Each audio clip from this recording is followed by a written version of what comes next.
Good morning, Shavua Tov, Good Tavach. Thanks very much for tuning in to Kilachari Torah's daily review of Maimonides' 613 Mitzvot for Sunday, November 7th. A public service reminder, if you have not yet changed your clocks to standard time, it's high time to do so. The clocks changed at 2 o'clock this morning. We fell back. Am I correct in that? We fell back, so we gained an extra hour. So you turn your clocks back 1 hour. We'll speak about a few halachas today, a few prohibitions that have to do with Kohanim, specifically related to the impurity, the tumah, ritual impurity of coming in contact with a non-living body. Our next prohibition says that a common priest, a Kohen Hedyot, any Kohen, is forbidden to contract tumas mace for any dead person. In other words, to come in contact with, to carry, or to touch, or to be in other sorts of contact with a non-living body, with a person who has passed away, with the exception of those that are described in the Torah. There are 7 close relatives, 6 close relatives actually, and the Chachamim add a spouse, mother, father, son, daughter, brother, sister. And then, of course, a spouse as well.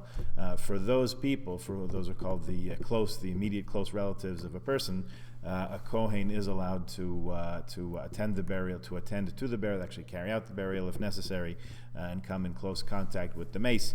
However, for any other, a regular Kohen is forbidden.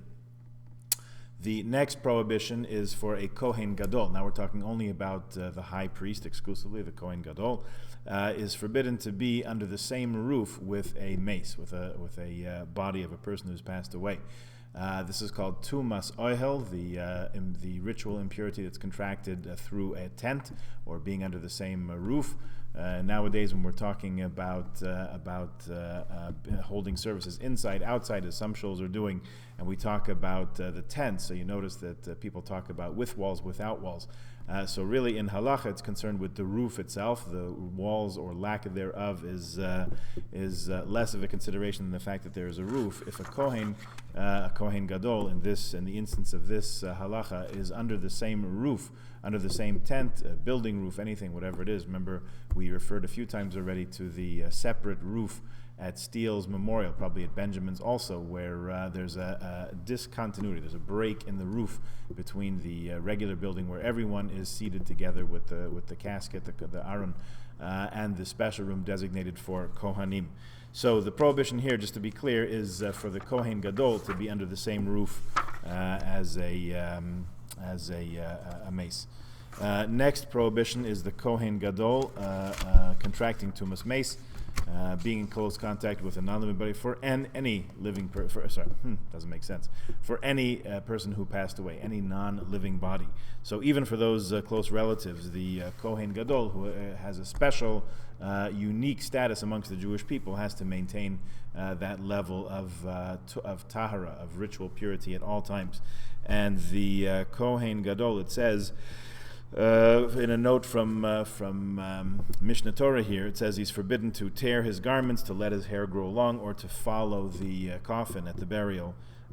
Yet he was obliged to observe other laws of mourning. I suppose that means Shiva and so on. Yes. However, let us note, according to a different note from Hilchas Avel, from Mishnah Torah, there is a concept that in a sense overrides all of these 3 prohibitions, and that is the positive commandment of a mace mitzvah. If there is an unburied body, a dead body found, to whom no responsibility can be attributed for anyone else in the community, and a Kohen, even a Kohen Gadol, even the high priest, even one who's a Nazarite. Remember, a Nazarite has taken a special vow. In case the life of a Kohen Gadol is not exciting enough for you, maybe he'll take on the prohibitions of a Nazarite and not to come in contact with a mace.